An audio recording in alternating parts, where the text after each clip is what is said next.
in this video we're going to discuss the most important events that took place during the previous 12 hours. We have lots of very interesting updates, so let's start. And first we're going to talk about the USA. We have lots of interesting statements made by the President Trump. He said that Zelensky is gonna have to make a deal, insists Trump, and Europe is going to have to stop buying oil from Russia. So now it's become clear what exactly the United States of America will try to get by the end of 2025. It doesn't mean that he will be able to do this, but now we see the Trump's main focus. Later, he added that, these are two people, Zelensky and Putin, who hate each other, and it looks like I'll have to sit in the same room with them because they can't be together. So most likely, and probably he is right. And for example, when talking about the president of Ukraine, Zelensky, according to information we have, he is ready for this meeting. During his interview, he stated that I'm ready to meet with Trump and Putin without any conditions, Zelensky in an interview.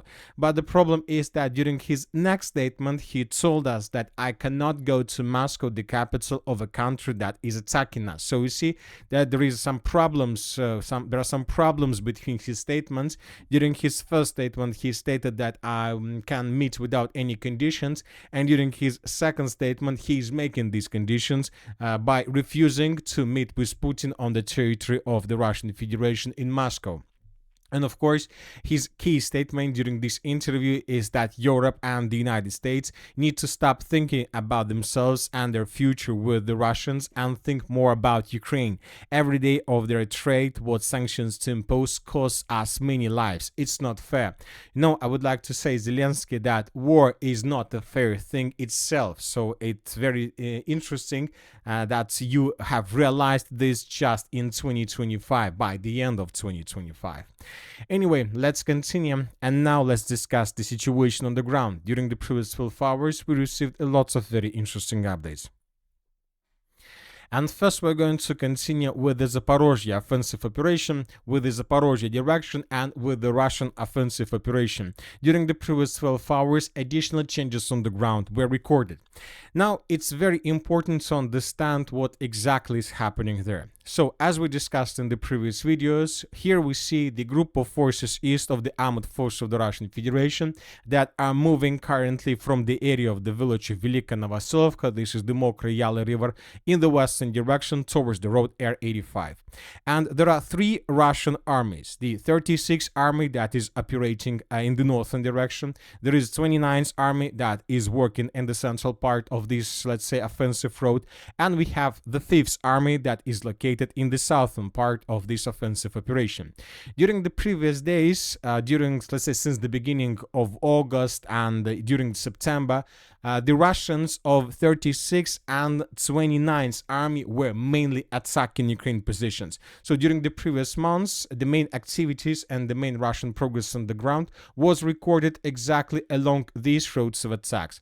And this is very important to understand because during the first stage of Russian offensive operation, the Russians were trying to exhaust as much as possible Ukrainian units in this area, and most likely somewhere by the beginning of the 15th of September of 2025, the Russians managed to achieve this goal. They exhausted Ukrainian units, the Ukrainian forces, so that is why Syrskyi was forced to announce the evacuation from this area with the purpose to bring forth fresh forces to stabilize the situation.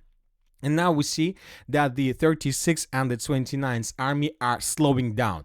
They stop their offensive. They don't stop their offensive, but they're not moving so fast in the western direction. Now they're fighting for the villages of Berezovka, Kalinovska, maybe the village of Stepova, and it seems that they're not going to move further, at least for some period of time, while Ukrainians will counterattack them. But at the same time, we see that the 5th Russian Army that was not moving, that was not so active during the first stage of offensive operation, now has activated themselves, and now they're moving further and further in the western direction.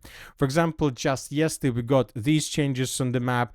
A day before yesterday we got changes of the map in the vicinity of Olgovska. All these changes were made based on the geolocations and videos, and today, by the morning of the 17th of September of 2025, we received additional batch of changes on the map. Also in the area of responsibilities of the 5th Army of the Group of Forces East.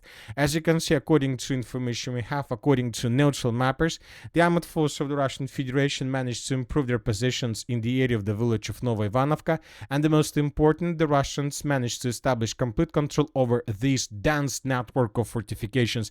As you can see, this is the most fortified area probably in the entire area of the special military operation. Huge trenches, huge fortifications, hundreds of square kilometers and something like this, and this territory was taken by Russians according to pro-Russian resources. Furthermore, the Russians managed to improve their positions further in the northwestern direction from the village of Olgovskaya. And once again, this is the area of the 5th Army's responsibility.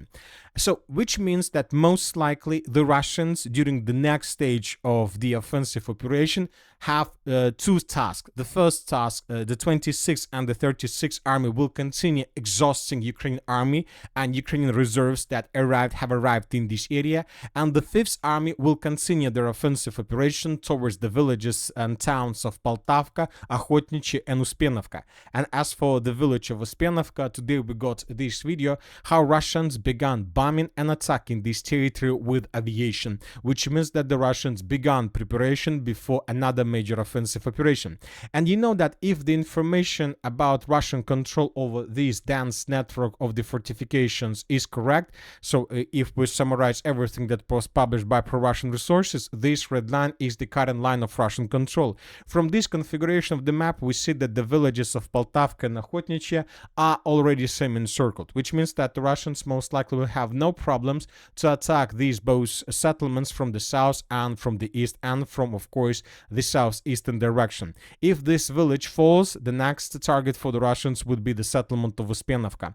So we expect that the Russians, most likely, according to information we have, first of all, will try to take under complete control these two settlements. And these are very powerful fortified areas. If Russians can do this, then most likely the entire Zaporozhye direction will collapse automatically, and of course the city of Guliai-Polye would fall in Russian hands also within months. Now let's move further and let's discuss the situation in the Pokrovsk direction. And first let's talk about the city of Pokrovsk itself. During the previous 12 hours, additional changes on the ground were recorded. Several very reliable pro-Russian resources reported that once again the Russians began their assault operation on the city of Pokrovsk. And according to my raw estimation, this is a third attempt of the armed forces of the Russian Federation to improve their positions in the southern and the southwestern parts of the city. So based on this report, we made some changes. This is very interesting. Now, as you can see, the Russians are trying to improve their positions in the western part of the city to take under control the cemetery, the central cemetery, to take under control this residential area, and basically to maintain the line between the settlement of Otlina along the railways, along T0406 road, and the western part of the city. So Russians, it seems, are trying to maintain their positions here. This will allow them to shorten the distance to the main logistic road that goes in the direction of the city of Pokrovsk, 052425 road. Furthermore, the Russians continue their attempts to infiltrate themselves in the eastern part and in the central part of the city, trying to outflank some citadels that is located in the central and the southern parts of the city. So this is the third attempt. Of course, Ukrainians will try to counterattack Russians. We believe that this offensive operation, the third offensive operation carried out by the Russians, is also tasked to slow down the Ukrainian counterattacks in the area of breakthrough. And now Ukrainians will be forced to introduce additional reinforcements and reserves in this area with the purpose to stabilize the situation. As for the area of breakthrough, during the previous 12 hours, additional changes on the ground were recorded. This is the situation by the end of the 16th of September. Neutral mappers reported that Ukrainians secured the village of Poltavka, and by the beginning of the 17th of September, additional changes were recorded as well. The Ukrainians moved further in the western direction and secured the territory around the village of Pankovka and this complex network of fortifications. Furthermore, the Russians continued their offensive operation in the direction of Shakhovo-Uspenovka from the east. We will not watch this video due to significant number of casualties and violence, but the Russians took under control additional trenches and fortifications. Another important video was published by Ukrainian sources from this point, and this is the settlement of Novotoretskaya. We will not watch this video as well due to violence and many violence, too much violence there. But according to this video, Russians were ambushed exactly in this point by Ukrainian soldiers, and during the video we might see how Ukrainians were attacking Russians in short combat.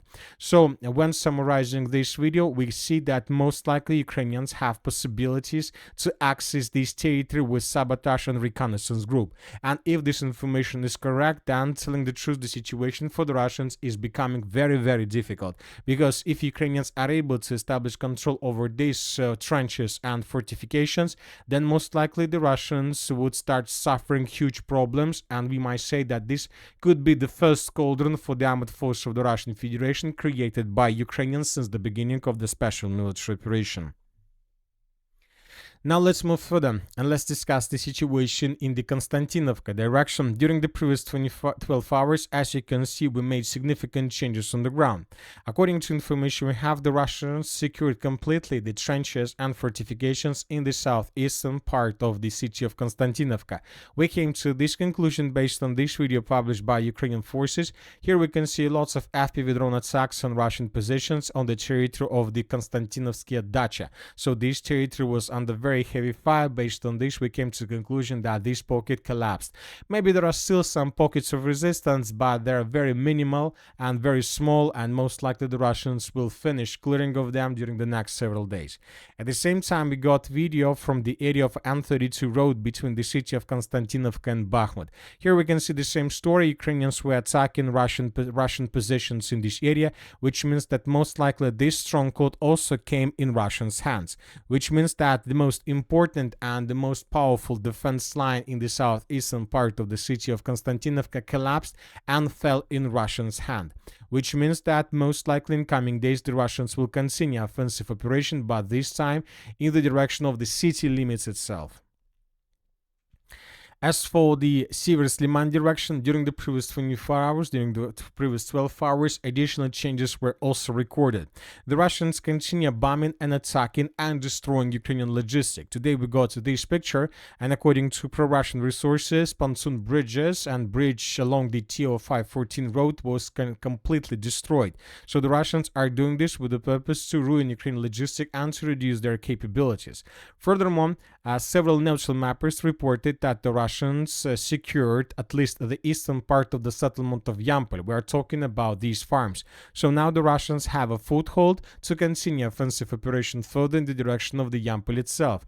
And of course, neutral mappers confirmed that currently there are very heavy clashes for this territory. Ukrainians are trying to counterattack, and the sources are saying, both pro-Russian and pro-Ukrainian, that Ukrainians are not counting losses and their resources and reserves with the purpose not to allow the village of Yampol to fall in Russians' hands. So there are very heavy clashes, and this is another strategical battle. If Russians, as we discussed, are able to take this village under control and to force Ukrainians to fall back, most likely the city of Siversk would fall automatically. And that's it for the short video. Military Summary channel reminds to condemn any violence in the world. Thank you for your watching. Subscribe to my channel, put your likes, join my Patreon, and have a good day. Bye bye.